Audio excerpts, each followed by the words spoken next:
بہت شکریہ کہ آپ نے ڈپلومیسسٹ ٹریننگ پروگرام میں دلچسپی ظاہر کی، اس کا ایک ویڈیو دیکھا اینڈ آئی تھاٹ کہ میں دوبارہ آپ سے بات کروں، اس کو میں تھوڑا سا ایکسپلین کر دوں۔ آج کی دنیا میں الحاد، لبرلزم، سیکولرزم، فیمنزم، ٹرانسجنڈرزم،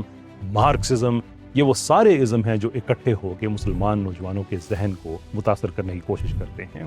الحاد کو پاکستان میں ایک کینسر کی طرح پھیلانے کی کوشش کی جا رہی ہے۔ پاورفل سوشل میڈیا اکاؤنٹس موجود ہیں، ہمارا میڈیا یونیورسٹیز کے اندر اس کا صلاحیت کر جانا، یہ سارے کا سارا وہاں پہ موجود ہے، لیکن ہمارے پاس ڈیفنس میکنزم نہیں ہے، اس لیے کہ ہم نے دین کو صرف نماز، روزہ، ان چیزوں کے حد تک سمجھا ہے۔ کبھی یہ بیٹل، یہ فکری جنگ ہم ان کے کیمپ تک نہیں لے کے گئے، بلکہ ہمیشہ دفاع کرتے رہے ہیں۔ لیکن اب یہ سلسلہ ختم ہونے کو ہے، کیونکہ اب اس ٹریننگ پروگرام میں آپ لیس ہوں گے ان سارے فکری ہتھیاروں سے، ان کی کمزوریوں سے، ان کی خامیوں سے، کہ جس کی یہ جن چیزوں کو سمجھتے ہیں کہ وہ حق کا معیار ہیں اور اس کی بیس پہ آپ کے دین اسلام پہ اٹیک کرتے ہیں۔ اب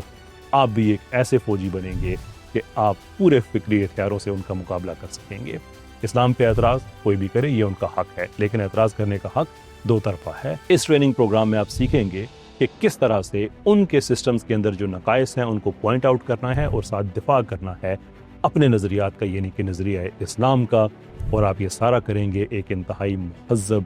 ڈبیٹر کے طور پہ، نہ کہ ایک ٹریڈ مارک مناظر کے طور پہ۔